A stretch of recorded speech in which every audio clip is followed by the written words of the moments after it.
Australia, 1948. An unidentified well-dressed man is found dead on a beach in Sydney. He's lying fully clothed, face down in the sand with his pockets turned inside out, and a single slip of paper protruding from one of them. The tide was coming in, threatening to wash away the body and the evidence with it. But before that, a young woman spotted the man's upturned collar, a flash of white in the wet sand, and alerted the authorities. When they arrived at the scene, they found a dead man in his late 20s or early 30s. He was wearing a dark suit, a white shirt and a tie. His shoes were polished and his belt was still buckled. The only other clue as to his identity was the piece of paper in his pocket with the words Tamam Shud written on it. This phrase is Persian and translates to, "It is finished." Despite extensive media coverage of the case, nobody came forward to claim the dead man as missing or to identify him. His fingerprints didn't match any on file, and no relatives or friends got in touch. It seemed like he'd vanished into thin air, leaving behind no trace except for those two mysterious words. But who was this man, and how did he die? And what did "it is finished" mean? To solve this strange mystery, we need to go back to the beginning. On January 16, 1948, a harbor master reported finding a dead man floating in the sea just offshore from the Sydney Harbour Bridge. He was pulled from the water and taken to the city morgue, where a pathologist determined he had drowned. At some point after death, someone had dressed him in a suit and placed him on the rocks at Watson's Bay, on the other side of the harbor. The person or persons responsible then strolled casually along the beach, flipped the man over, and left him face down in the sand.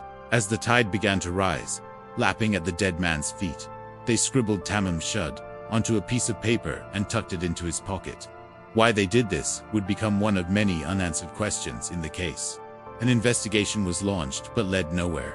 The dead man's description was circulated to all police stations and hospitals, but there were no matches. There were no signs of foul play, and next of kin never came forward. The coroner's court was unable to determine a cause of death or identify the man, so the case was closed. Over the years, various theories about the Tamam Shud case emerged, but none could be proven. Some believed the dead man was an undercover agent who had fallen from the bridge during a late-night swim. Others thought he was a sailor who jumped ship and was trying to make his way to the mainland, when he was killed by a rogue wave.